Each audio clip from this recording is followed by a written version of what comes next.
There's nothing quite like the regret of missing your mother's final goodbye. In 1883, Josiah Crane faced the hardest choice a son could make work to survive the winter, or be there when his mother passed. He chose work. By the time he returned from the mountains, the funeral was over. All he had left was an old photograph and a heart full of sorrow. But then something beautiful happened. Catherine Ashworth, a wealthy widow from the East, heard about this mountain man's pain. What she did next shocked everyone in town and changed both their lives forever. What could possibly compel a woman of high society to risk her reputation for a stranger's grief? Before we jump back in, tell us where you're tuning in from, and if this story touches you, make sure you're subscribed, because tomorrow I've saved something extra special for you. The wind carved through the Montana mountains like a blade, carrying with it the promise of another brutal winter. Josiah Crane stood at the edge of his timber porch, watching the last amber light fade behind the western peaks. His weathered hands gripped a cup of coffee that had long since grown cold, but he held it anyway, partly for warmth, mostly for the comfort of routine. The cabin behind him was modest by any measure, built from logs he'd cut himself 23 years ago when he first came to these mountains. It sat in a natural clearing, surrounded by towering pines that whispered secrets to the wind. The structure was solid, crafted with the patience of a man who understood that in this country your shelter meant the difference between life and death. Every chink was carefully sealed, every board fitted with precision. The stone chimney rose straight and true, smoke drifting lazily into the evening sky. Inside, the single room held everything a man needed and nothing he didn't. A pot-bellied stove dominated the center, radiating warmth throughout the space. His bed occupied one corner, covered with quilts his mother had made each stitch a prayer for his safety in this remote place. A rough-hewn table and 2 chairs sat near the window, though the second chair hadn't held a visitor in months. Shelves lined the walls, holding books worn smooth from reading, supplies carefully rationed for the season ahead, and a few precious mementos from a life lived simply but with purpose. The most treasured item in the cabin sat on the mantel above the stove, a photograph of his mother, Anna Crane, taken the year before he'd left for the mountains. Her eyes held the same gentle strength that had carried their family through his father's death, through years of hardship that would have broken lesser souls. She wore her Sunday dress in the picture, her grey hair pinned back with the silver comb he'd bought her for Christmas. Even captured in sepia tones, her warmth seemed to fill the room. Josiah had built this life deliberately, choosing solitude over the complications of town living. After his father died in the railroad accident 15 years ago, he'd stayed close to home, working local jobs to help his mother manage. But the mountains called to him not from wanderlust, but from necessity. A man could earn good money working the railroad crews that pushed through these peaks, money that could keep a small family afloat when other work ran dry. The irony wasn't lost on him that the very rails his father died building had become Josiah's salvation. He'd started working the mountain lines 8 years ago, learning to read the weather, to anticipate the dangers, to work with crews of men who understood that up here, you looked after each other or you didn't come home. His reputation had grown among the railroad bosses. Josiah Crane was reliable, strong as an ox, and afraid of nothing the mountains could throw at him. His tools sat by the door, ready for tomorrow's uncertain work. The pickaxe bore the scars of countless strikes against stone and frozen earth. Its handle was worn smooth by his calloused hands, darkened with sweat and weather. The hammer felt balanced and true, an extension of his arm after years of use. These tools had built rail lines through passes where other men wouldn't venture, had carved civilization's path through wilderness that wanted to remain wild. But tonight, those tools felt heavier than usual. Word had come down from the rail office in Millerville, one more job before winter set in hard. Good money, the kind that would see him through until spring. The only problem was timing. His mother's cough had worsened over the past month, and Doc Richardson had been visiting more frequently, wearing the expression that medical men got when they carried news too heavy for words. The town of Millerville lay 15 miles down the mountain, connected to Josiah's cabin by a trail he could walk blindfolded.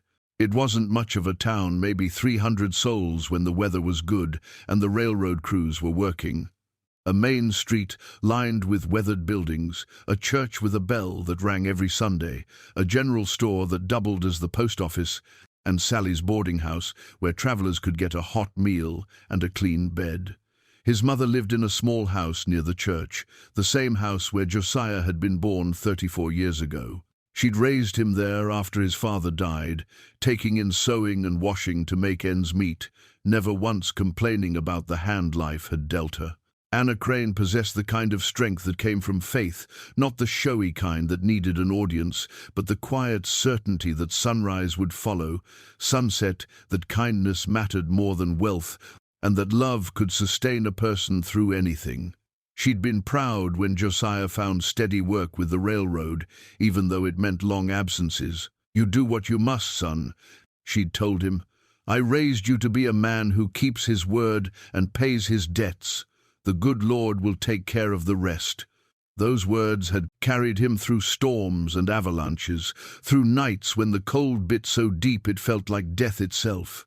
The other railroad men respected Josiah for his work ethic and his character. Foreman Murphy, a grizzled Irishman who'd been laying track since before Josiah was born, often said that Crane was worth 3 ordinary men. "That mountain man don't know the meaning of quit," Murphy would tell new crews. "You stick close to him, and you'll come home with all your fingers and toes." But it wasn't just his physical capabilities that earned respect. Josiah had a way of calming tensions when crews got restless, of finding solutions when problems seemed insurmountable. He'd once convinced a crew to work through a blizzard by rigging windbreaks that saved the project, and probably several lives. When young Eddie Morrison fell into a ravine and broke his leg, Josiah had fashioned a sled and pulled him 5 miles to safety, working through a night that tested every ounce of his endurance. These mountains had taught him patience and humility. You couldn't rush nature or force your will upon stone and ice. You learned to work with the land, to read its moods, to respect its power. The men who survived up here understood that civilization was a thin veneer, easily stripped away by wind and cold and the raw indifference of the peaks. Now, as October's chills settled into the valley, Josiah faced a decision that would test everything he believed about duty and love. The railroad job would take him into the high country for at least 3 weeks, maybe longer if weather turned bad. The money was substantial enough to stock his cabin for winter and help his mother with her medical expenses. Doc Richardson's visits weren't free, and neither were the medicines he'd been prescribing, but his mother's cough worried him. It had started as a minor irritation in late summer, the kind of thing that usually cleared up with rest and honey tea. Instead, it had grown worse, settling deep in her chest where it rattled like autumn leaves. She tried to hide it from him during his visits, but he could see the weariness in her eyes, the way she gripped the back of her chair when the coughing fits came. "It's nothing but a stubborn cold," she insisted whenever he brought it up. "You worry too much, Josiah. I've weathered worse storms than this." But Anna Crane had never been a convincing liar, and her son could read the truth in her face. This wasn't just a cold, and they both knew it. The railroad offer had come at the worst possible time. Foreman Murphy himself had ridden up to the cabin, hat in hand, asking if Josiah could handle one last push before the snows closed the high passes. "There's a section of track needs finishing before winter," Murphy explained. "Dangerous work, but you're the only man I trust to see it through. Company's offering triple wages." Triple wages. The words echoed in Josiah's mind as he watched darkness claim the mountains. That money could change, everything could pay for the best doctors, could ensure his mother's comfort through what might be a long, difficult recovery. But taking the job meant leaving her when she needed him most, meant gambling that 3 weeks wouldn't be too long. He'd prayed about it, kneeling beside his bed the way his mother had taught him. but no clear answer came. Sometimes faith meant trusting in providence, but sometimes it meant making impossible choices with an imperfect heart. As the wind picked up and the first stars appeared between the clouds, Josiah Crane prepared to make the hardest decision of his life. The photograph on the mantel seemed to watch him in the flickering firelight, his mother's gentle smile offering neither approval nor condemnation, only the patient love that had sustained him all his years. Tomorrow he would have to choose between the work that defined him and the woman who made him. Tonight, he could only sit with the weight of that choice and listen to the mountains whisper their ancient, indifferent songs. The decision came to Josiah at dawn, carried on the wings of necessity rather than desire. He'd spent the night wrestling with his conscience, but when morning light touched the peaks and he counted the dwindling supplies in his cabin, the mathematics of survival made his choice clear. 3 weeks of work would mean months of security for both him and his mother.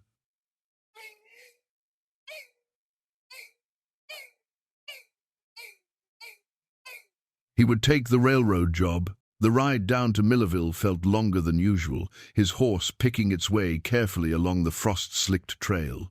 Each turn brought him closer to a conversation he dreaded, yet he found himself urging the mare forward rather than delaying the inevitable. Anna Crane deserved honesty, even when the truth would hurt them both. He found his mother in her kitchen, preparing breakfast with the methodical care she brought to everything. Her movements were slower than he remembered, and that persistent cough interrupted her work every few minutes. When she saw him through the window, her face lit up with the joy that always greeted his unexpected visits. "Josiah, what brings you down so early?" She wiped her hands on her apron and embraced him, and he felt how thin she'd become beneath the layers of wool and cotton. "Sit yourself down. I'll fix you some eggs and biscuits. Ma, we need to talk." The words came out heavier than he intended, and he saw worry flicker across her features.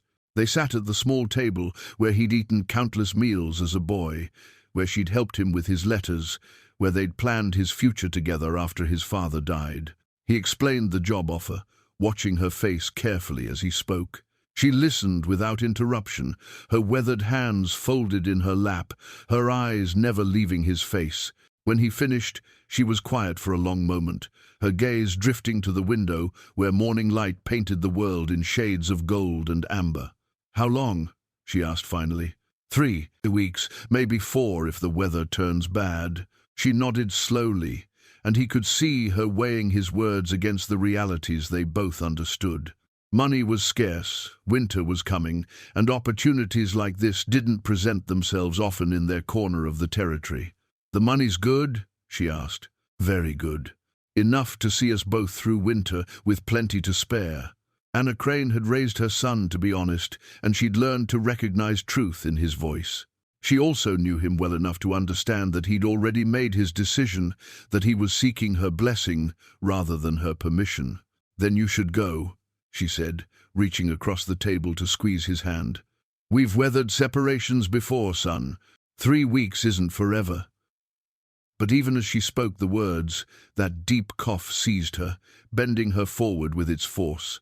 When the fit passed, she straightened with obvious effort, dabbing at her mouth with a handkerchief. Josiah caught a glimpse of something dark on the white fabric before she tucked it away. "Ma, are you sure about this? I could stay, find work closer to home." "Nonsense." Her voice carried the authority that had guided him through childhood. "You've got a reputation to maintain, and Murphy's counting on you. Besides, Doc Richardson says this cough will clear up once the weather stabilizes. Just needs time and rest." She stood and moved to her dresser, returning with a letter already sealed and addressed. "I was planning to send this with the next post, but since you're here," she pressed it into his hands.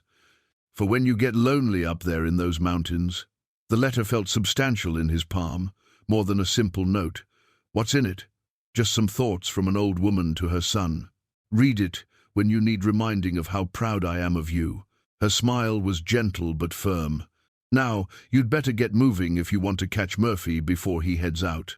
The farewell was harder than either of them expected. Anna held him longer than usual, and he felt her shoulders shake slightly against his chest. "You be careful up there," she whispered. "Promise me you'll come home." "I promise, Ma. 3 weeks, maybe less." "I'll be here waiting," she said, stepping back and straightening her shoulders. "I'll be here."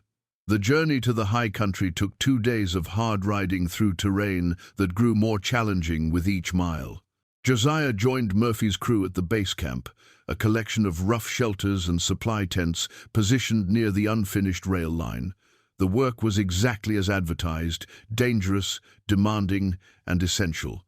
They were pushing track through Devil's Pass, a route that would save the railroad months of construction time if they could complete it before the heavy snows arrived. The crew was smaller than usual, composed entirely of men Murphy trusted with his life. Besides Josiah, there was Red Sullivan, a giant of a man whose strength was matched only by his gentle nature.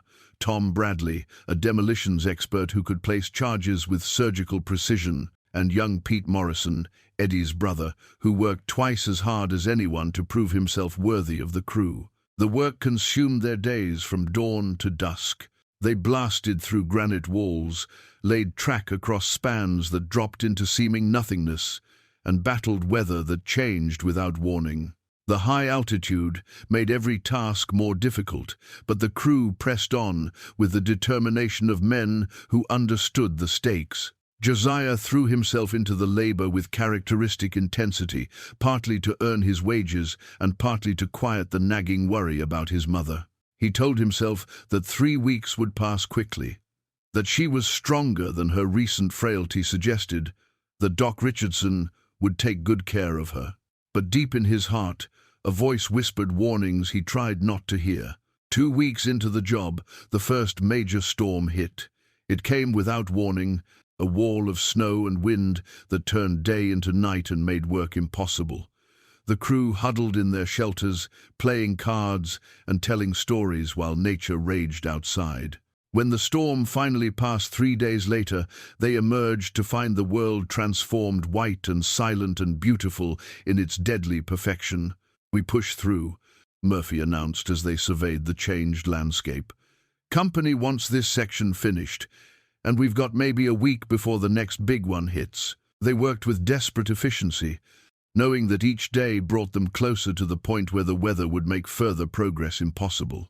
Josiah's hands bled inside his gloves, his back ached from the constant bending and lifting, but he kept working. Every spike driven was money in his pocket, security for his mother, justification for his absence. It was on the 18th day that young Pete Morrison came running into camp, his face pale with more than cold.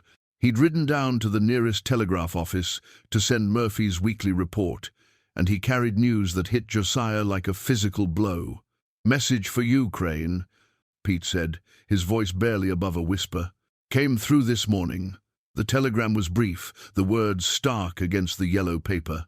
Anna Crane passed peacefully. October 22nd, stop funeral. October 24th, stop. Sorry for your loss. Stop, Dr. Richardson. Josiah stared at the paper, reading the words again and again, as if repetition might change their meaning. October 22nd, 3 days ago. The funeral tomorrow. He looked up at the mountains surrounding their camp, calculating distances and travel time with the desperate precision of a man watching his world collapse. "Murphy," he called, his voice strange and hollow. The foreman looked up from the rail section he was inspecting, saw Josiah's face, and understood immediately that something fundamental had changed. "Go," Murphy said before Josiah could speak. "Take Morrison's horse, he's the fastest. Ride hard and maybe you can still make it." But even as Josiah threw his few belongings into a pack, even as he swung up onto the borrowed horse and pointed its nose toward home, he knew the truth. The mountains that had given him work and purpose had also stolen from him the one thing that mattered most. By the time he reached Millerville, the funeral would be over, the mourners dispersed, and his mother would be resting in ground that had frozen hard enough to make digging a struggle. The last letter she'd given him remained unopened in his pack, her final words waiting to be read by a son who had chosen work over love and would live with that choice for the rest of his days. As his horse carried him down the treacherous trail toward a home that would never feel the same, Josiah Crane learned that some decisions echo through a man's life, like thunder through the mountains, impossible to take back, impossible to forget. The ride down from Devil's Pass became a blur of desperate urgency and crushing realization. Josiah pushed Morrison's horse harder than he should have, driven by the futile hope that somehow the telegram had been wrong, that there was still time to reach his mother's side.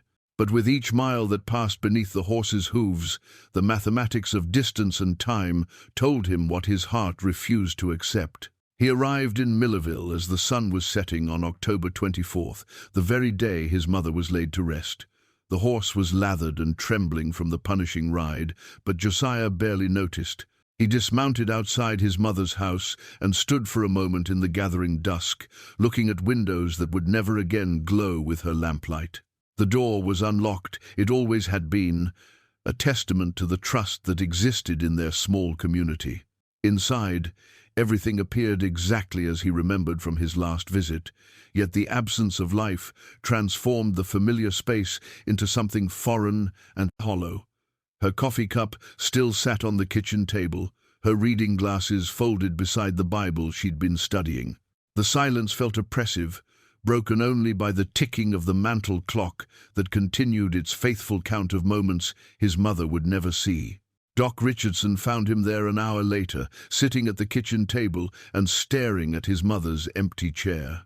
The doctor knocked softly and entered when Josiah didn't respond, his medical bag in one hand and his hat in the other.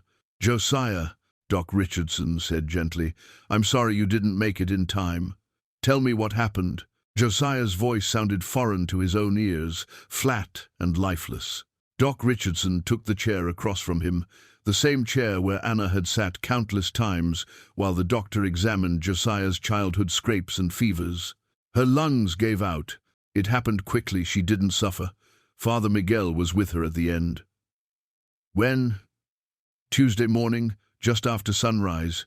She was sitting right here, working on some sewing. Just closed her eyes and was gone. The doctor paused, studying Josiah's face. She talked about you constantly, worried that you'd blame yourself for taking that job. The funeral. Today, at 2 o'clock. Good turnout, your mother was well loved in this town. We waited as long as we could, but...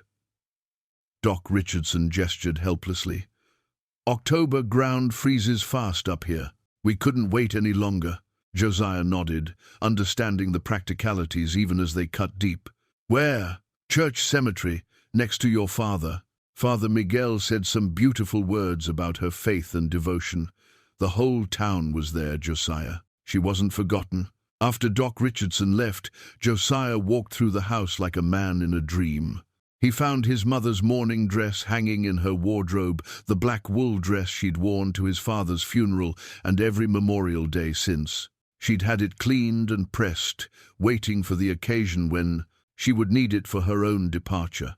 The sight of it hanging there, prepared and patient, broke something inside him that hadn't broken during the long ride home. Among her belongings, he discovered evidence of the preparations she'd made.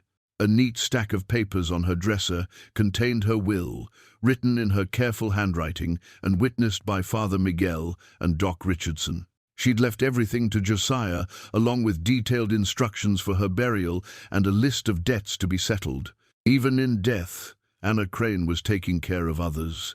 The will included a note, "Josiah, do not carry guilt for doing what was right. You are a good son, and I am proud of the man you've become. Live well, and remember that love doesn't end with death. Your mother." That evening, Father Miguel visited, bringing with him a kindness that had comforted the grieving for 30 years in Millerville. The priest was a small man with prematurely grey hair and eyes that had seen both the best and worst of human nature. "She spoke of you often," Father Miguel said as they sat in Anna's parlour. "Even at the end, she was worried about your safety in those mountains. I told her that God watches over dutiful sons, and she seemed comforted by that. I should have been here. She understood why you weren't. Your mother was proud of your work ethic, Josiah. She knew you took that job to provide for her, not to avoid her. Father Miguel stayed for an hour, sharing memories of Anna's quiet charity and steady faith. She'd helped countless families through difficult times, often cooking meals for the sick or watching children when parents needed to work. Her death had left a hole in the community that would be difficult to fill. The next morning, Josiah made his way to the cemetery. The church sat on a small hill overlooking the town, its white steeple pointing hopefully toward heaven. The cemetery occupied the slope behind the building, marked with simple headstones that told the stories of lives lived and lost in this remote corner of the territory. He found his parents' graves easily, 2 mounds of fresh earth beside an older, settled grave, marked with a simple wooden cross bearing his father's name. The new headstone for his mother was temporary, a wooden marker that would be replaced with carved stone when the stonemason could complete the work. Standing there in the morning light, Josiah tried to find words for the conversation he'd never had. He'd imagined this moment differently himself, beside her bed, holding her hand, speaking the gratitude and love that had lived in his heart for 34 years. Instead, he faced a mound of dirt and the terrible finality of silence. "I'm sorry, Ma," he whispered. "I thought I was doing right by us both." The wind stirred the dying leaves of the oak tree that shaded the graves, the only response to his words. Around him, the cemetery held the quiet dignity of a place where sorrow came to rest. Other families had faced similar losses, made similar choices, carried similar regrets. But knowledge of shared suffering provided little comfort to a son who would never again hear his mother's voice. Sally Morrison from the boarding house found him there an hour later, carrying a basket covered with a checkered cloth. She was a motherly woman in her 50s who'd known Anna well and understood the particular grief of losing a parent. "Thought you might need some food," she said simply, setting the basket beside the grave marker. "Your mother would scold us both if I let you go hungry." "Thank you, Mrs. Morrison." She was proud of you, Josiah. Never stopped talking about her son who worked the mountain railroads. Said you were the bravest man she knew. Sally paused, her own eyes glistening. She wasn't wrong about that. As the days passed, more townspeople approached him with similar kindnesses. The blacksmith offered to repair anything that needed fixing around Anna's house. The merchant at the general store mentioned that Anna's account was settled and he owed her money for sewing work she'd completed. The schoolteacher shared stories of how Anna had helped struggling students learn their letters. Through these conversations, Josiah began to understand the full measure of his mother's life in Millerville. She'd been more than just the railroad worker's mother. She'd been a cornerstone of the community, someone people turned to in times of need. Her death had touched every family in town, and their shared grief became a peculiar form of comfort. But comfort couldn't fill the hollow space where his mother's voice had lived, couldn't ease the weight of choosing work over presence when presence mattered most. As Josiah prepared to close up his mother's house and return to his mountain cabin, he carried with him the knowledge that some regrets were too deep for forgiveness, too permanent for redemption. The mourning dress hanging in the wardrobe would remain there, a black reminder of the goodbye he'd never be able to give. The private train car that arrived in Millerville on November 2nd was unlike anything the frontier town had ever seen. Painted in deep forest green with gold trim, it bore the unmistakable marks of Eastern wealth and refinement. The locomotive that pulled it wore the brass nameplate of the Continental Railroad Company, and when it came to rest beside the rough wooden platform that served as Millerville's station, it might as well have been a visitor from another world. Catherine Ashworth stepped down from the car with the practiced grace of a woman accustomed to being watched. She wore a traveling dress of midnight blue wool, cut in the latest fashion but practical enough for frontier conditions. Her dark hair was arranged beneath a hat that managed to be both stylish and sensible, and her gloved hands moved with the unconscious elegance that marked generations of careful breeding. At 42, Catherine possessed the kind of beauty that came from good bones and careful living. Her face bore the lines of a woman who had experienced both joy and sorrow, but her bearing suggested someone who had never doubted her place in the world. The silk gloves she wore were soft as whispers, dyed a pale cream that perfectly complemented her outfit. They were the hands of a woman who had never known manual labor, never felt the bite of mountain cold without protection. Behind her emerged Harrison Wells, her secretary and travel companion, a thin, nervous man who carried a leather portfolio and wore the harried expression of someone responsible for managing the complicated life of a wealthy widow. He supervised the unloading of several trunks and cases, directing the work with the efficiency of long practice. "Madam," he said, consulting his notes, "the proprietress of the local boarding establishment has been apprised of your arrival. I've taken the liberty of securing the finest accommodations available." Catherine nodded absently, her attention captured by the raw beauty of the mountains that surrounded this small settlement. She'd traveled extensively since her husband's death 3 years ago, but something about this place called to her in a way she couldn't quite explain. Perhaps it was the honesty of the landscape, the way the peaks rose without artifice or pretension toward a sky so blue it seemed painted by divine hand. "Thank you, Harrison. Have our things sent over, and then take some time to rest." The journey was long. The boarding house that served as Millerville's finest accommodation would have been considered rustic by the standards Catherine was accustomed to, but she found its simplicity refreshing. Sally Morrison, the proprietress, greeted her with the kind of straightforward warmth that Catherine had learned to appreciate during her travels through the frontier territories. "Mrs. Ashworth, welcome to Millerville. I've prepared our best room for you, though I hope you'll understand it's not what you might find in Denver or San Francisco." "I'm sure it will be perfectly adequate, Mrs. Morrison. I'm here on business, not for luxury." The room was indeed simple, a bed with hand-sewn quilts, a washstand with a china pitcher and bowl, a wardrobe of local pine, and a single window that offered a view of the main street. But it was clean and comfortable, and the absence of gilt and velvet felt oddly liberating after months of staying in hotels that competed to outdo each other in ostentation. Catherine's presence in Millerville was the result of careful planning and considerable research. Since her husband Charles's death, she'd been methodically investing in Western expansion projects, railroads, mining ventures, land development schemes that promised to transform the frontier into something approaching civilization. Her late husband had started the process, but Catherine had discovered an aptitude for business that surprised even her. Charles Ashworth had been a Boston shipping magnate whose wealth came from moving goods between distant ports. His death from pneumonia had left Catherine not only grief-stricken, but also in possession of a fortune that required active management. Rather than retreat into widowhood, as society expected, she'd thrown herself into learning the intricacies of finance and investment with the same determination she'd once applied to hosting dinner parties and managing household staff. Her financial advisor had recommended several promising railroad ventures in the Montana Territory, and Catherine had decided to see the operations firsthand before committing substantial funds. The Continental Railroad's expansion through these mountains represented exactly the kind of infrastructure development that could generate enormous returns for patient investors. But Catherine's journey west had been motivated by more than mere profit. In the 3 years since Charles's death, she'd felt increasingly restless in Boston society.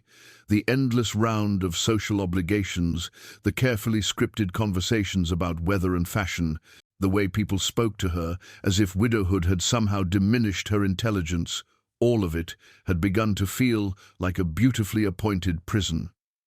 The West offered something different.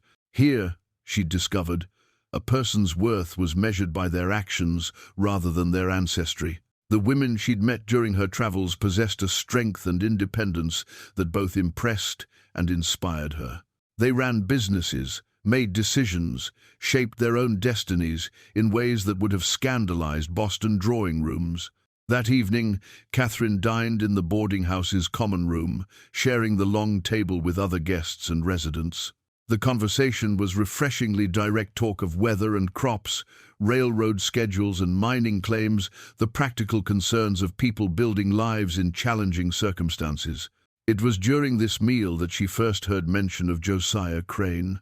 "Terrible thing about Anna Crane," said Mr. Patterson, a traveling merchant who'd known the family for years. "Her boy Josiah worked the mountain railroads, you know. Missed her funeral because he was up in the high country laying track. Hardest working man I ever knew," added Tom Bradley, who'd arrived that afternoon from the Devil's Pass project. "Would have been here if he could, but sometimes a man's got to choose between what he wants and what's necessary." Catherine found herself listening with unexpected interest as the conversation continued. The picture that emerged was of a man caught between duty and desire, someone who'd made an impossible choice and would live with the consequences. There was something in the story that resonated with her own experience of loss, her own understanding of how life could force decisions that left permanent scars. "Where is he now?" she asked, surprising herself by joining the conversation. "Back up in his cabin, I expect," Tom replied. "Place is about 15 miles into the mountains. Josiah keeps to himself mostly, but he's good people.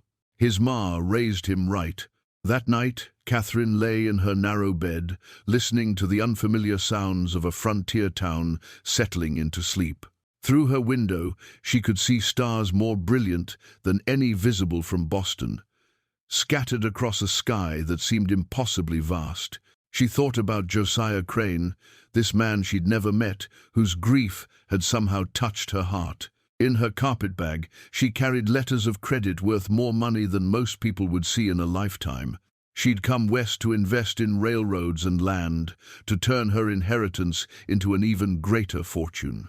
But lying there in the darkness, Catherine began to wonder if she'd traveled all this way for an entirely different purpose. Catherine's first week in Millerville passed quietly as she conducted her railroad business with the methodical precision that had served her well in Boston's financial circles. She met with local officials, examined survey maps, and interviewed crew foremen about the challenges of mountain construction.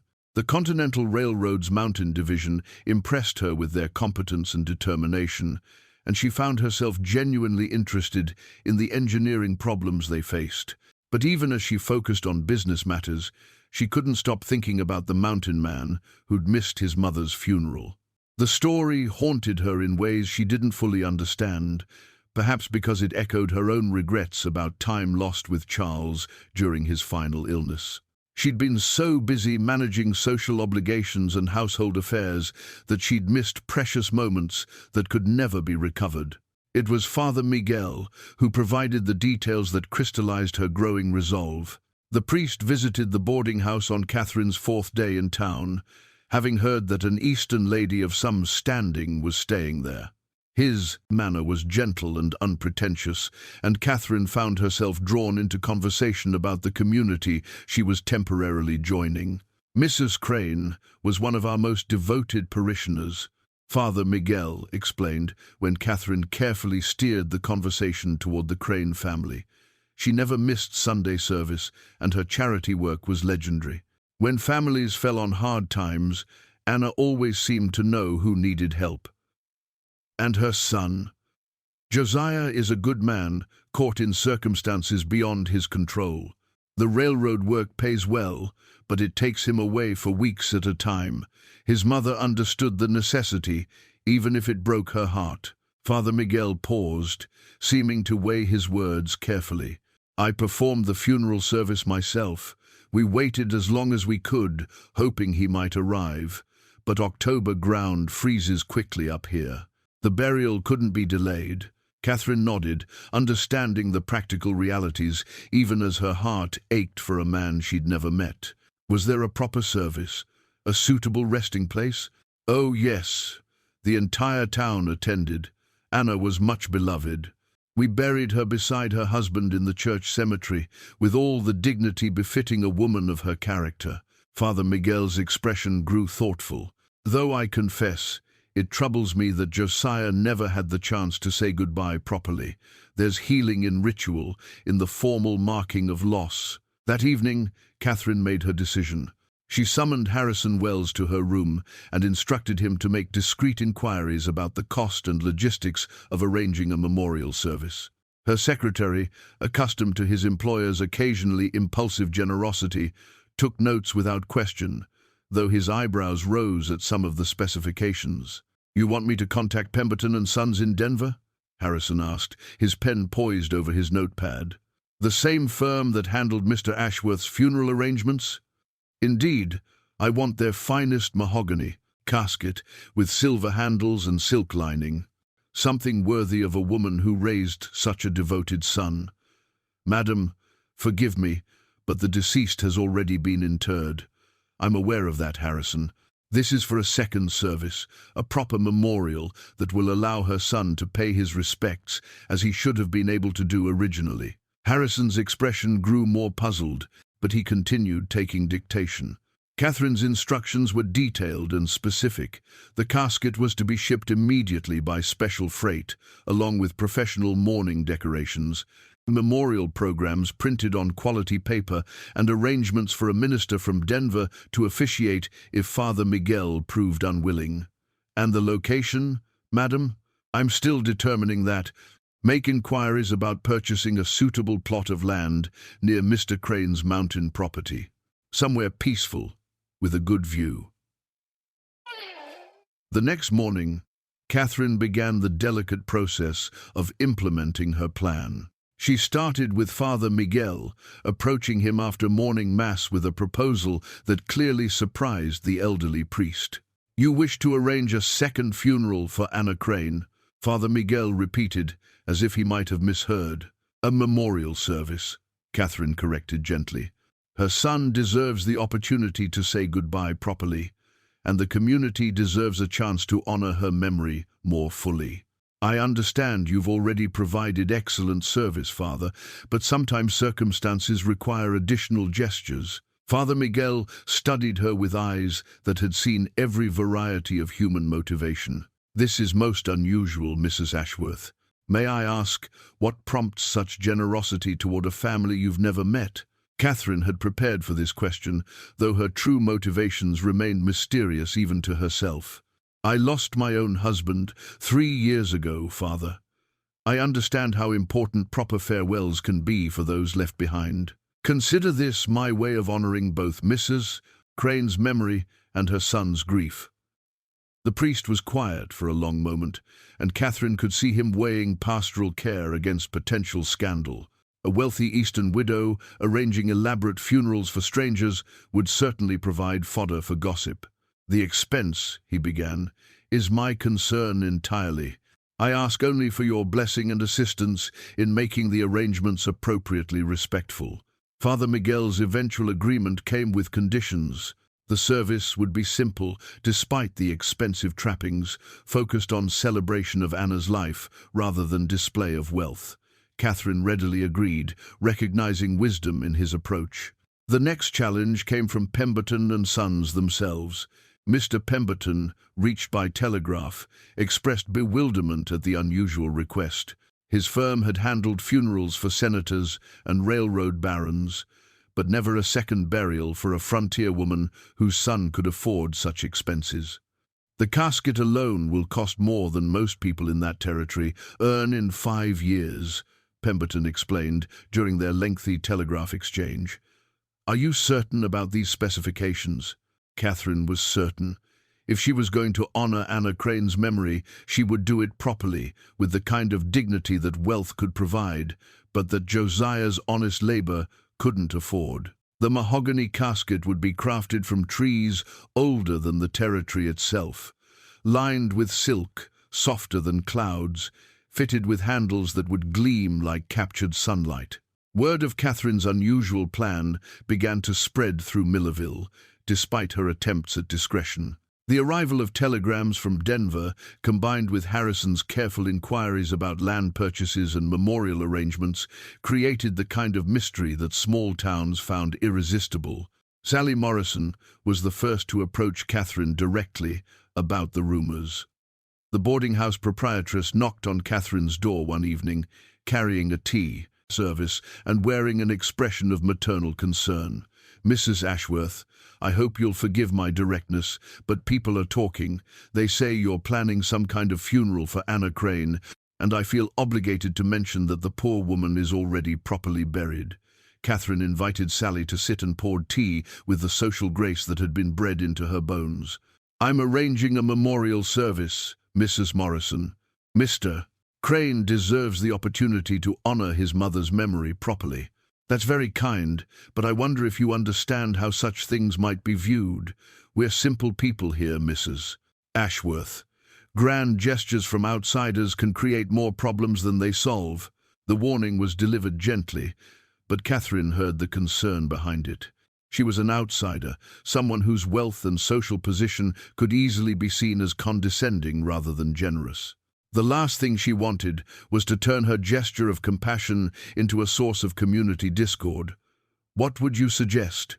Catherine asked, genuinely seeking guidance. Sally considered her teacup thoughtfully. "If you truly want to help, keep it simple. Let the gesture speak for itself without overwhelming the man you're trying to comfort. Josiah Crane is proud enough to work himself to death rather than accept charity. If your memorial feels like charity, it might do more harm than good." That night, Catherine revised her plans, tempering grand gestures with frontier sensibilities. The mahogany casket would remain. Some things deserved the finest available, but the surrounding ceremony would be simpler, more focused on community and memory than on display of wealth. As she fell asleep to the sound of wind in the pines, Catherine wondered what Josiah Crane would think of a strange woman's efforts to honor his mother's memory. Would he see kindness or condescension? Would her gesture provide comfort or add to his burden of loss?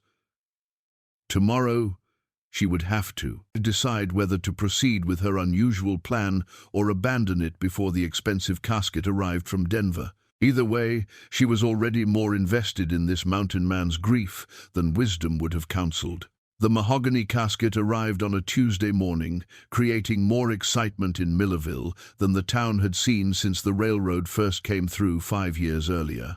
The special freight car that carried it was accompanied by 2 men from Pemberton and Sons, who had traveled from Denver to ensure their finest work received proper handling. When they opened the shipping crate on the station platform, even the most skeptical townspeople fell silent. The casket was a masterpiece of the craftsman's art. Rich mahogany wood, aged and polished to a deep, lustrous finish that seemed to glow from within, formed the body. Silver handles gleamed like captured moonlight, and the interior revealed silk lining of the purest white, soft as a prayer. It was the kind of final resting place reserved for presidents and railroad barons. Yet here it sat in a frontier town, destined for a woman who had lived simply and died quietly. Word spread quickly through the settlement. By noon, a steady stream of curious visitors found reasons to pass by the station, each one wanting to see the magnificent casket with their own eyes. The general consensus was amazement. Nobody had seen anything so fine, so expensive, so clearly crafted for someone of great importance. Josiah Crane first learned of Catherine's plans when Tom Bradley rode up to his mountain cabin that same afternoon.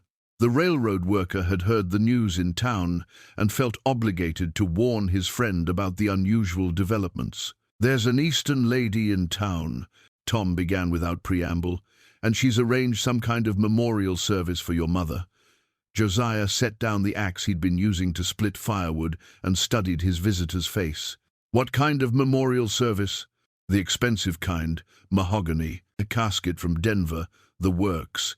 Nobody knows why she's doing it, but the whole town's talking." The information hit Josiah like a physical blow.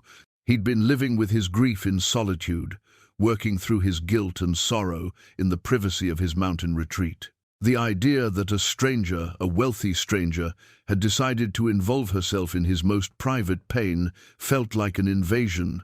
"Who is she?" "Name's Catherine Ashworth, widow from back east, here on railroad business. Rich as Solomon, from what I hear. She's staying at Sally's place." Josiah walked to the edge of his porch and looked down toward the valley where Millerville lay hidden among the trees. His mother's simple grave was down there, in the church cemetery where she belonged.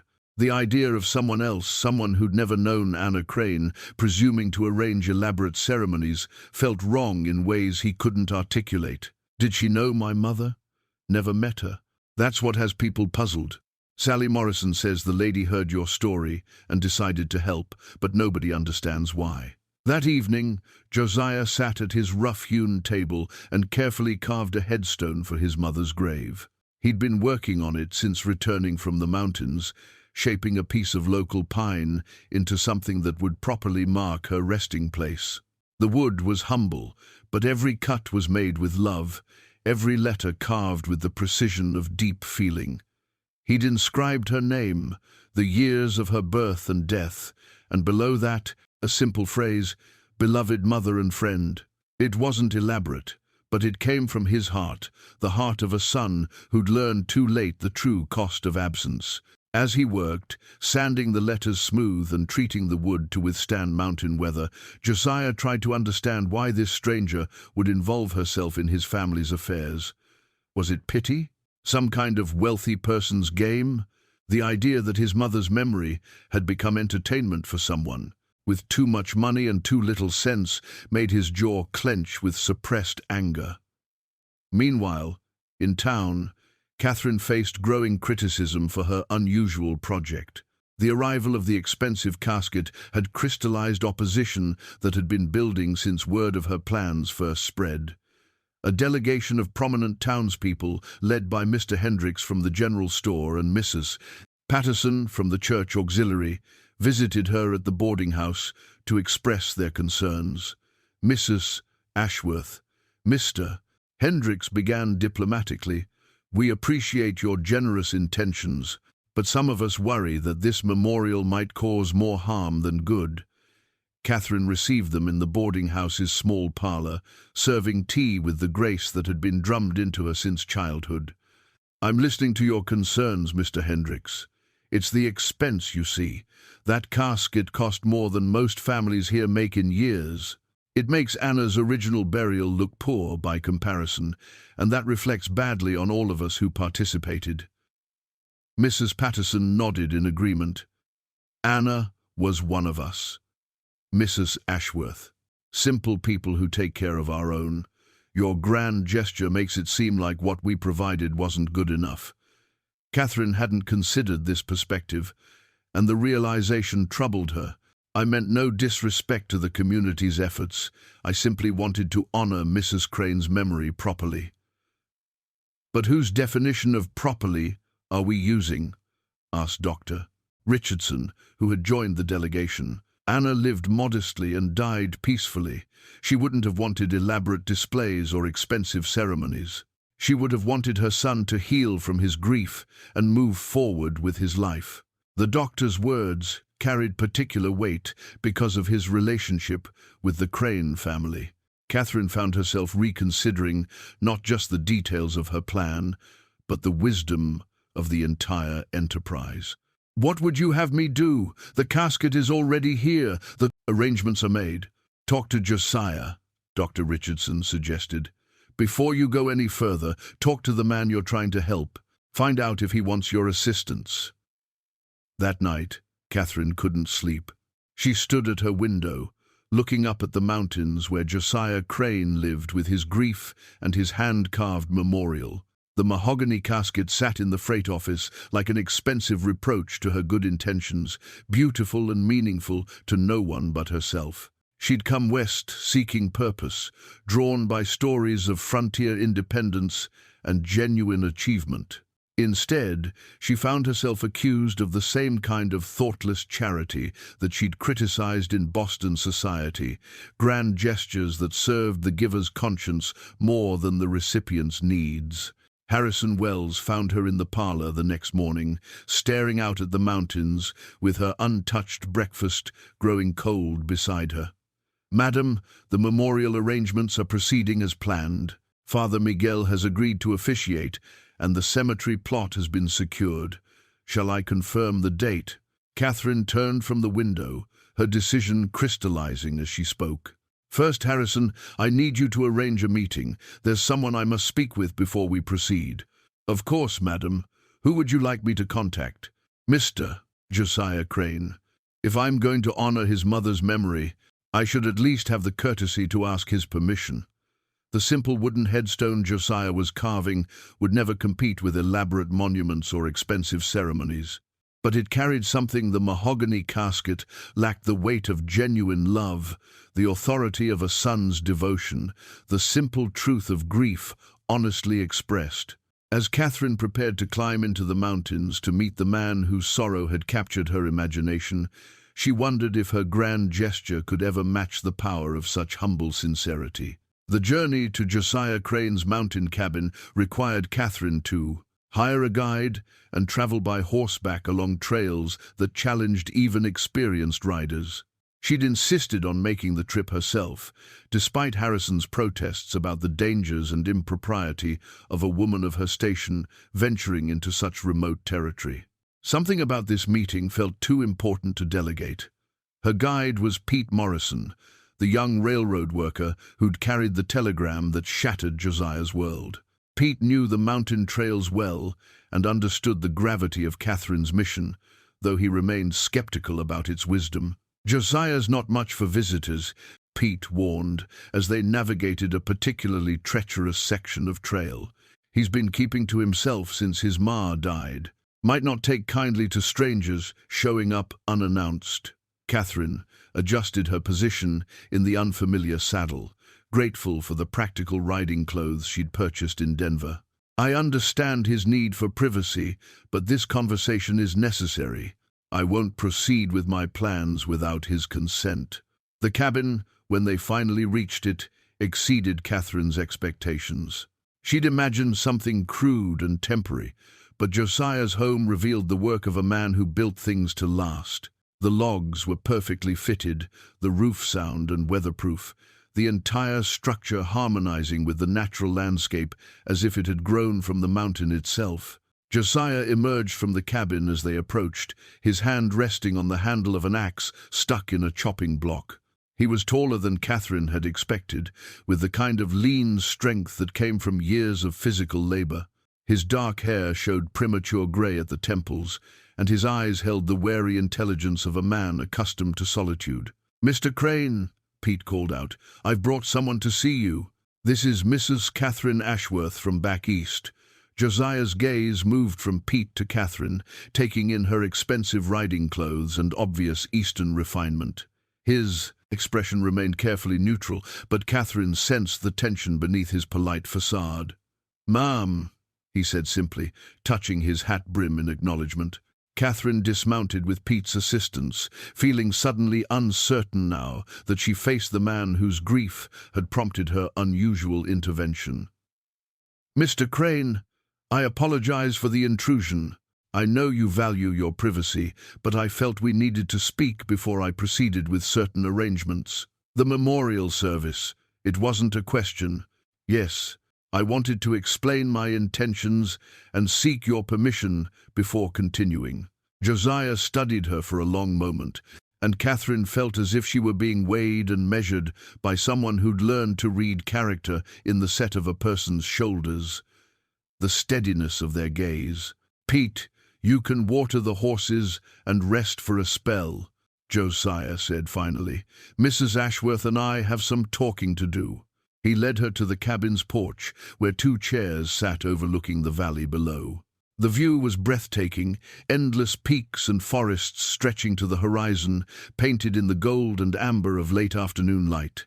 Catherine understood why a man might choose this solitude over the complications of civilization. "I suppose you want to know why," Catherine began, settling into the offered chair. The thought had occurred to me. Catherine had rehearsed various explanations during the long ride up the mountain, but sitting here in the presence of Josiah's quiet dignity, her prepared speeches seemed inadequate. Instead, she found herself speaking from her heart. "I lost my husband 3 years ago. I was so busy with social obligations and household management that I missed precious time with him during his final illness. When I heard your story, I recognized something of my own regret. Josiah nodded slowly. I'm sorry for your loss, ma'am, but that doesn't explain why you'd go to such expense for strangers. Perhaps because we're not really strangers. Catherine paused, gathering courage for what she had to tell him. Mr. Crane, there's something you should know about my late husband's business interests. She opened her traveling bag and withdrew a leather portfolio from which she extracted several documents. Charles Ashworth was heavily invested in railroad development throughout the West. When he died, I inherited not just his fortune, but his business correspondence and investment records. Josiah's expression grew more attentive as Catherine spread papers on the small table between their chairs. 3 months ago, while reviewing his files, I discovered that Charles had been the primary financier for several mountain railroad projects, including the Devil's Pass line where you were working when your mother died. The revelation hit Josiah like a physical blow. He leaned forward, studying the documents Catherine had laid out, contracts, payment schedules, progress reports that bore his own name among the crew listings. Your husband financed the job that kept me away from my mother's deathbed. Yes, Catherine's voice was barely above a whisper, but there's more. Charles died while that project was in progress. According to his correspondence, he'd been following the work closely, particularly impressed by reports about a crew leader named Josiah Crane. She handed him a letter written in her husband's careful script. Charles wrote this to his business partner 2 weeks before he died. He specifically mentioned you by name, praising your dedication and work ethic. He called you exactly the kind of man who's building the future of this territory. Josiah read the letter twice, his hands trembling slightly as he absorbed its contents. Charles Ashworth had not only financed the project that kept him from his mother's side, but had apparently taken personal interest in Josiah's contributions to the work. I don't understand, Josiah said finally. What does this change? Catherine removed her wedding ring, a simple gold band that had never left her finger since Charles placed it there 15 years ago. She set it on the table beside her husband's letter, the late afternoon sun making the gold gleam like captured fire. It changes everything, she said softly. Charles believed in the railroad project because he believed it would improve people's lives, bring prosperity to communities like Millerville. But he died before seeing the human cost of that progress, before knowing that his investment required a good man to choose between work and family. The silence stretched between them, broken only by the whisper of wind through the pines. Josiah stared at the documents, trying to process the revelation that his private grief was connected to this woman's loss in ways he'd never imagined. The memorial service, he said slowly, it's not charity. No, it's restitution. Charles would have been devastated to know that his business decisions contributed to your absence during your mother's final days. I can't undo that choice. But I can ensure that Anna Crane receives the honor she deserved, the honor that circumstances prevented you from providing. Catherine gathered the papers and placed them back in her portfolio, leaving only the wedding ring on the table between them. I'm not asking you to forgive my husband for something he couldn't have foreseen. I'm asking you to let me honor your mother's memory as a way of honoring the sacrifice that her son made for Charles's vision of progress. The revelation reframed everything Josiah thought he understood about the wealthy widow's intervention. This wasn't the whim of a bored socialite seeking to ease her conscience through grand gestures. This was a woman trying to balance scales that fate had tipped toward tragedy. The casket from Denver, Josiah said, is the finest craftsmanship available, worthy of a woman who raised a son Charles Ashworth considered exemplary. Catherine stood, preparing to leave him with this new understanding. The choice is yours, Mr. Crane. If you'd prefer to keep your grief private, I'll respect that decision. But if you'll allow it, I'd like to help you say goodbye to your mother properly. As Pete prepared their horses for the return journey, Catherine left Josiah sitting on his porch, surrounded by the documents that connected their separate tragedies. Her wedding ring remained on his table, a symbol of her willingness to let go of the past in service of healing the present. The ride back to Millerville passed in contemplative silence, both Catherine and Pete understanding that they'd witnessed something profound, the moment when two strangers discovered that fate had woven their stories together long before they'd ever met. Whether that discovery would lead to healing or deepen existing wounds remained to be seen. Josiah sat on his porch until the stars emerged, Catherine's wedding ring catching moonlight like a tiny beacon on the rough wooden table. The documents she'd left told a story he'd never imagined, how his private grief was connected to a stranger's investment portfolio, how his mother's death had been shaped by decisions made in Boston drawing rooms he'd never see. The revelation should have brought anger, but instead he felt something closer to wonder. Charles Ashworth had been a real person, not just a name on corporate papers. He'd followed the Devil's Pass project closely, had apparently taken pride in the crew's progress, had spoken of Josiah by name in letters to business partners. The work that kept him from his mother's deathbed had mattered to someone, had been part of a larger vision that transcended mere profit. 3 days passed before Josiah made his decision. He spent the time walking the mountain trails, thinking through the implications of Catherine's offer, weighing his pride against his mother's memory. On the 4th morning, he saddled his horse and rode down to Millerville, carrying Catherine's ring in his shirt pocket and his hand-carved headstone wrapped carefully in canvas. He found Catherine in the boarding house dining room, sharing breakfast with Father Miguel and Dr. Richardson. The conversation ceased when he appeared in the doorway, 3 pairs of eyes studying his face for signs of his decision. "Mrs. Ashworth," he said, removing his hat, "might I have a word?" Catherine rose gracefully, her expression carefully neutral. "Of course, Mr. Crane. Perhaps we could speak privately?" They walked to the boarding house's small garden, where Sally Morrison grew vegetables and herbs behind a picket fence that needed painting. The morning air carried the scent of dying flowers and the promise of winter, reminding both of them that time was precious and opportunities finite. "I brought your ring back," Josiah said, offering her the simple gold band. "You've decided against the memorial service." Catherine's voice held disappointment but not surprise. "No, ma'am. I've decided to accept your offer." He watched her face change as the words registered. "But with conditions." Catherine nodded, encouraging him to continue. "The service will be on my property, where my mother can rest with a view of the mountains she loved. Father Miguel will officiate, and the ceremony will be simple, no grand speeches or elaborate rituals. Just a chance for folks to pay their respects properly. Those seem like reasonable conditions." "There's more." Josiah unwrapped the wooden headstone he'd been carving. "This stays with her, alongside whatever marker you provide. My mother deserves to be remembered by her son's hands, as well as your husband's fortune." Catherine examined the headstone, running her fingers over the carefully carved letters. The wood was smooth as silk, each character formed with obvious love and painstaking attention to detail. "Beloved mother and friend," read more eloquently than any elaborate epitaph could have managed. "It's beautiful," she said softly. "She would have treasured it." "You don't know what she would have treasured."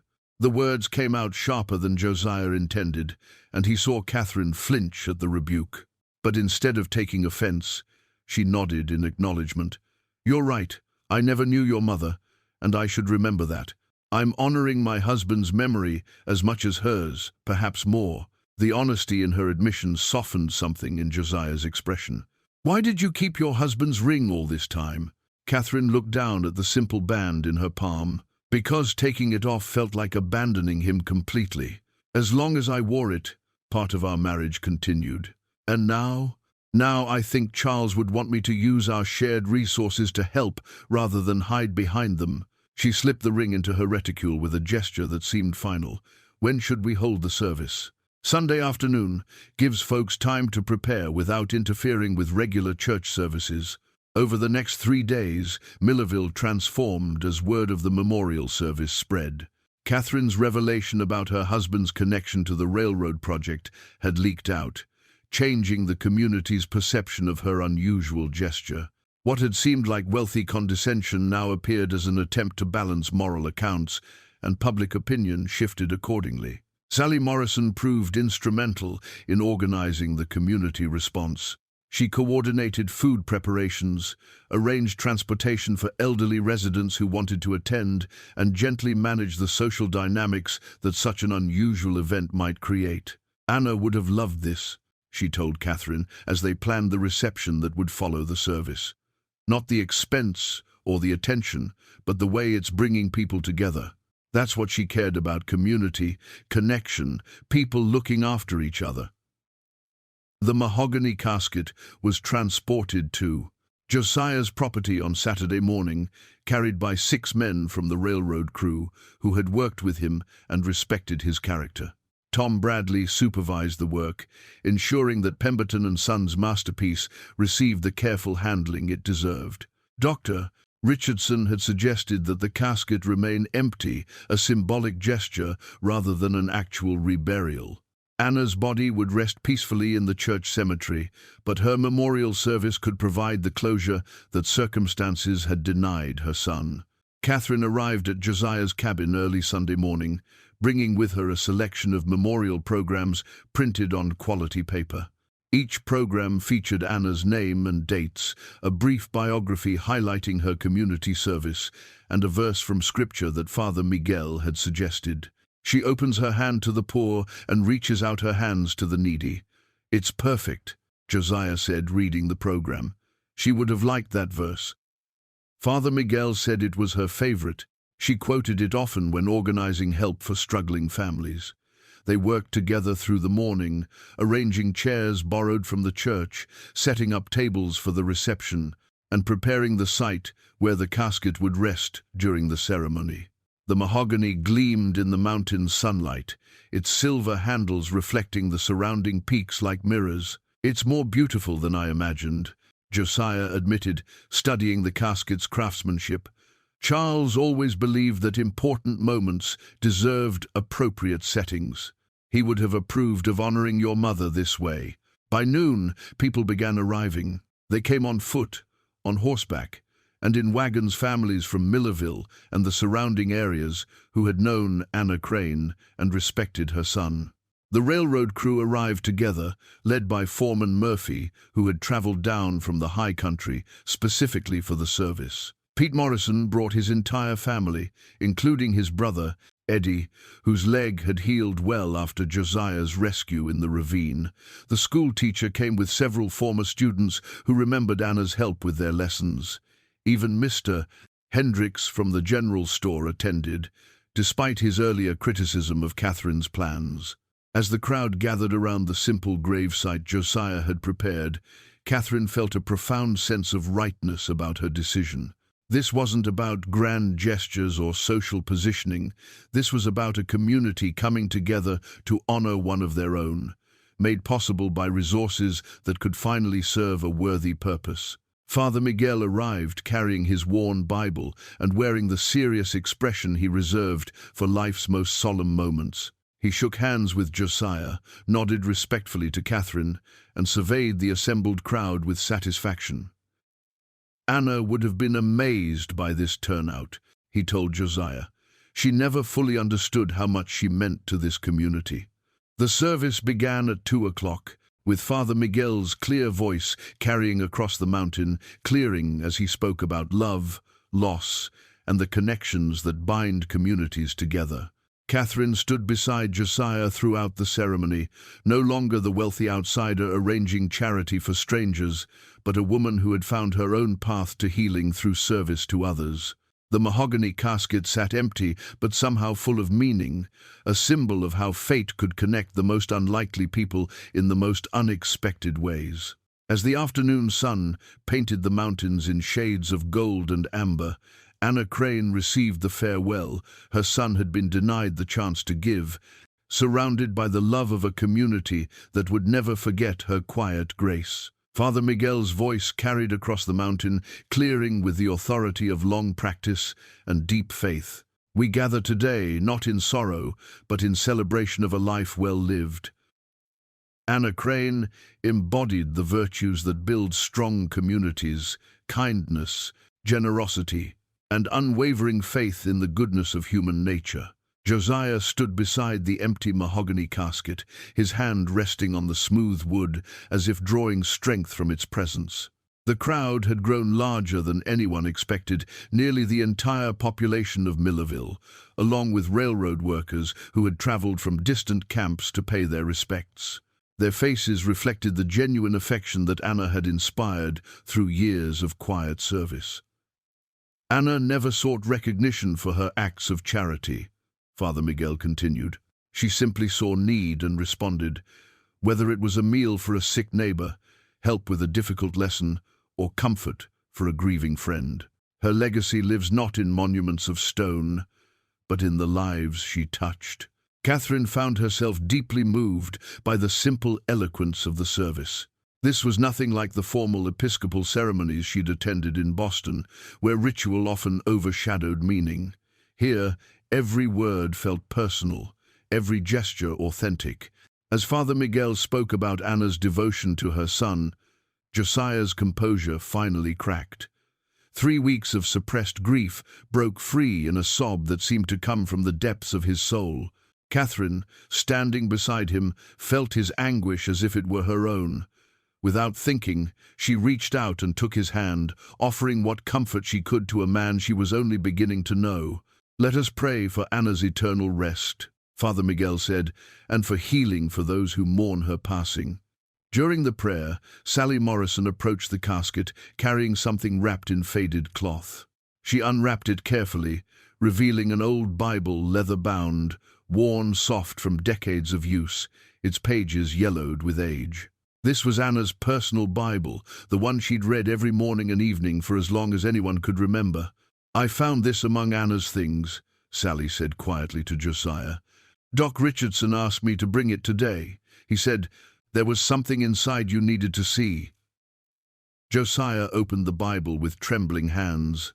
Between the pages, pressed like flowers, were dozens of small mementos, letters from Josiah during his railroad trips, pressed wildflowers from mountain meadows, small tokens of a life lived simply but richly. And tucked into the back cover, he found something that stopped his heart: a collection of newspaper clippings about railroad construction projects, each one carefully saved because it mentioned his name or the crews he worked with. "She was proud of you," Sally whispered. "So proud that she saved every mention of your work, every sign that others recognized your worth." But it was the final item that broke him completely, a letter in his mother's handwriting, addressed to him but never sent. The paper was newer than the other items, dated just a week before her death. With shaking hands, Josiah unfolded it and read, "My dearest son, I know you worry about leaving me for the railroad work, but I want you to understand that I am proud of the man you've become. Your father would be proud too. You work to provide for our family, to build something lasting in this territory. That work matters, Josiah, even when it requires sacrifice. If God calls me home while you're away, know that I understand your absence and forgive it completely. You are a good son, and nothing, not distance, not time, not even death, can change my love for you. Live without guilt, my boy. Live with the knowledge that your mother's heart is at peace. All my love, Anna." The letter fluttered in Josiah's hands as he read it aloud, his voice breaking on nearly every word. By the time he finished, there wasn't a dry eye among the assembled mourners. Even the hardened railroad men wiped away tears, moved by the depth of a mother's love and understanding. Catherine felt her own tears falling freely as she listened to Anna's final message to her son. This woman she'd never met had possessed a wisdom and grace that put her own struggles into perspective. Anna had understood that love sometimes required letting go, that duty could conflict with desire without diminishing either. "She knew," Josiah whispered, clutching the letter to his chest. "She knew why I had to go, and she forgave me." Father Miguel allowed the emotion of the moment to settle before speaking again. Anna Crane's final gift to her son was the gift of forgiveness, not because he needed forgiveness, but because she wanted him to be free from guilt. She understood that love sometimes requires difficult choices, and that understanding itself is a form of love. The ceremony continued with shared memories from community members who had known Anna well. Each story revealed another facet of her character: her generosity with struggling families, her patience with difficult children, her quiet strength during hard times.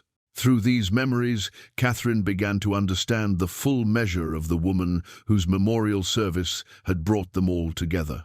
As the formal service concluded and people began to move toward the reception area, Josiah remained beside the casket, still holding his mother's letter and her worn Bible. Catherine stayed with him, understanding that some moments required witness rather than words.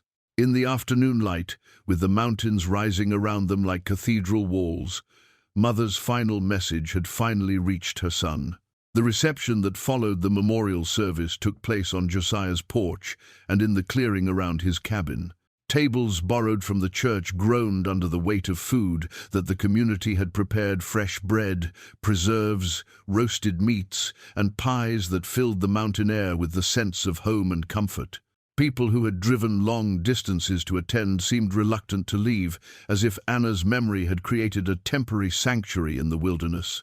Catherine found herself genuinely welcomed into conversations she would never have imagined joining a month ago.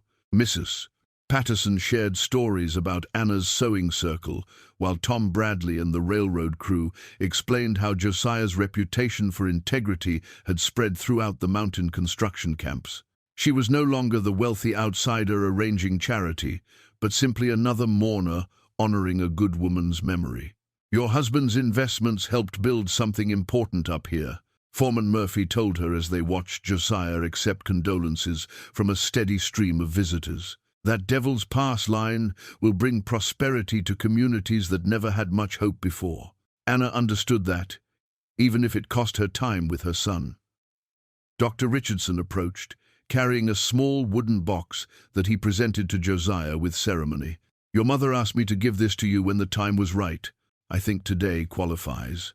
Inside the box, Josiah found a pair of train tickets his mother had purchased for a trip to San Francisco that she'd planned to take with him once the railroad work slowed down.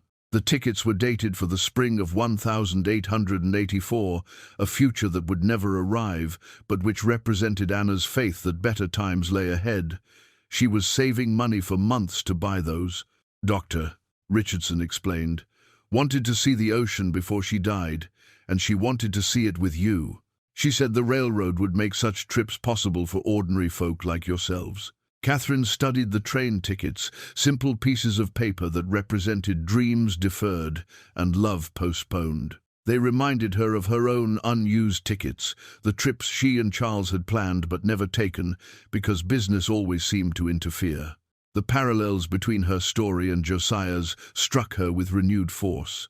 "She believed in the future you were helping to build," Catherine told Josiah, "even when that future required sacrifice from both of you." As the afternoon wore on, people began to share more personal memories of Anna. The schoolteacher told of how Anna had stayed after hours to help struggling students, never accepting payment for her time. Sally Morrison described Anna's involvement in organizing relief for families hit by mining accidents or crop failures. Each story painted the portrait of a woman who had lived fully despite her modest circumstances. It was young Pete Morrison who provided the moment that would stay with everyone present. The shy railroad worker stood up during a lull in conversation and spoke in a voice barely above a whisper. "Mrs. Crane saved my family when I was 12, he said, his face flushed with emotion. "My pa was hurt in a mine accident, couldn't work for months. We were down to eating bark soup when Mrs. Crane showed up with a basket of food. Came every week until Pa got back on his feet, never asked for nothing in return." Pete paused, struggling with the weight of memory. "She told my ma that neighbors look after neighbors, and that someday we'd have the chance to help someone else the same way. Said that's how communities get built, one act of kindness at a time." The story resonated with others, who began sharing their own experiences of Anna's quiet generosity. A pattern emerged of a woman who had somehow found ways to help despite having little herself, who had strengthened the entire community through individual acts of compassion.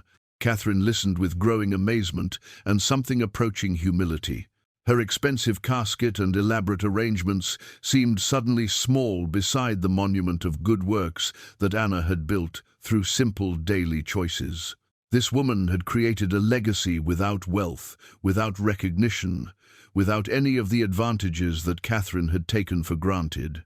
As the sun began to set behind the mountains, casting long shadows across the clearing, Catherine made a decision that surprised even herself.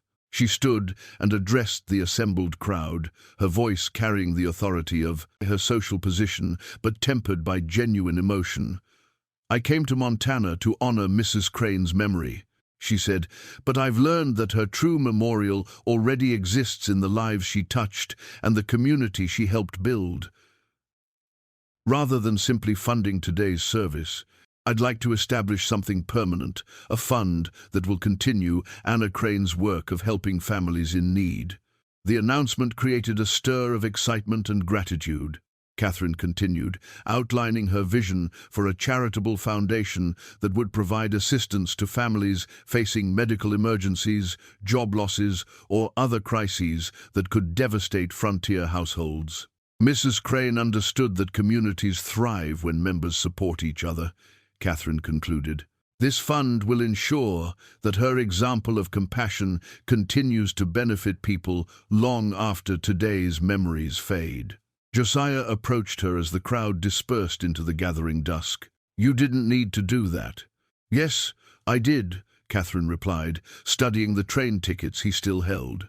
"Your mother believed in building something lasting. So do I." The 2 tickets to San Francisco gleamed in the lamplight, like promises of journeys that might still be possible, dreams that could be honored even if their original form had become impossible. As the last guests departed and quiet settled over the mountain clearing, both Catherine and Josiah understood that the day had changed them in ways they were only beginning to comprehend. Spring arrived early in the Montana Territory that year, melting the snow from the high peaks and filling the mountain streams with water that sang of renewal and possibility. Catherine had extended her stay in Millerville through the winter months, ostensibly to oversee the establishment of the Anna Crane Memorial Fund, but increasingly because she found herself reluctant to return to the life she'd left behind in Boston. The fund had become everything she'd envisioned, and more. With careful management and the support of local leaders, it had already assisted 6 families through various crises, medical expenses, job injuries, and the kind of unexpected hardships that could devastate frontier households. Dr. Richardson served as the fund's medical advisor, while Father Miguel helped identify families in need. The work gave Catherine a sense of purpose she'd never found in Boston society gatherings. More surprising than the fund's success was the friendship that had developed between Catherine and Josiah.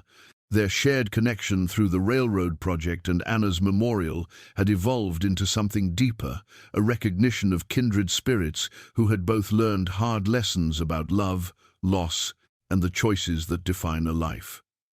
Josiah had taken to visiting Catherine in town several times a week, ostensibly to discuss fund business, but increasingly for the simple pleasure of her company. Their conversations ranged from practical matters to philosophical discussions about community, progress, and the role of individual responsibility in building something larger than oneself. "Your mother would have loved seeing what her memorial accomplished," Catherine told him during one of their afternoon walks through Millerville's main street.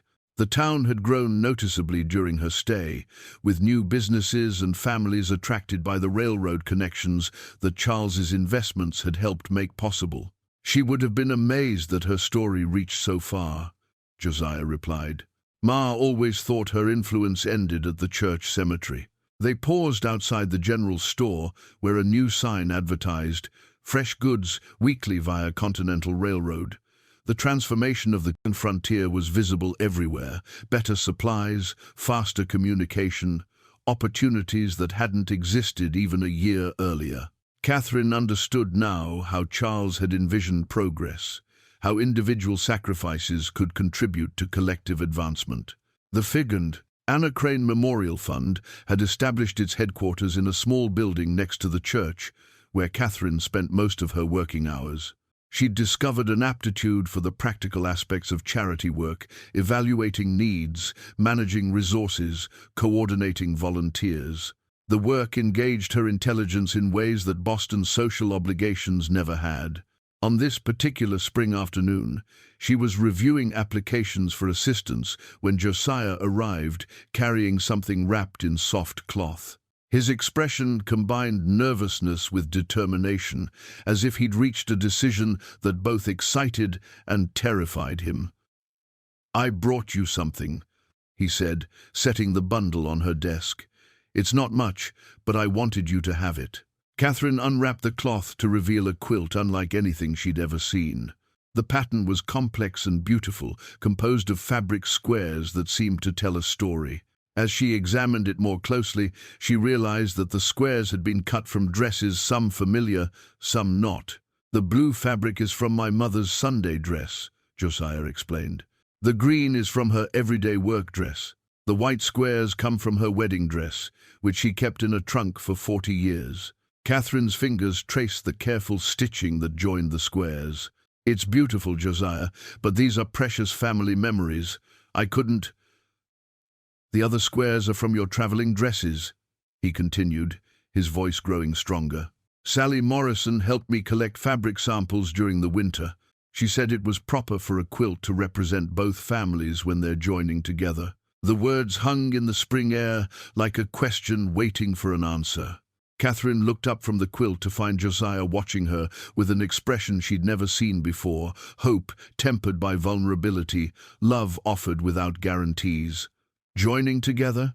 I know it seems sudden, and I know we come from different worlds," Josiah said, the words tumbling out as if he'd rehearsed them countless times. "But this winter taught me that some connections run deeper than circumstances. You understand loss the way I do. You care about building something lasting, and you loved my mother's memory enough to honor it properly." Catherine set the quilt aside and moved to the window that overlooked the church cemetery. She could see Anna's grave from here, marked now by both Josiah's hand-carved headstone and a modest granite marker funded by the memorial service. The two monuments stood side by side, representing different approaches to the same love. "I've been thinking about those train tickets," she said softly, "the ones your mother saved for the trip to San Francisco. What about them? They represent dreams deferred but not abandoned. Maybe it's not too late for some journeys."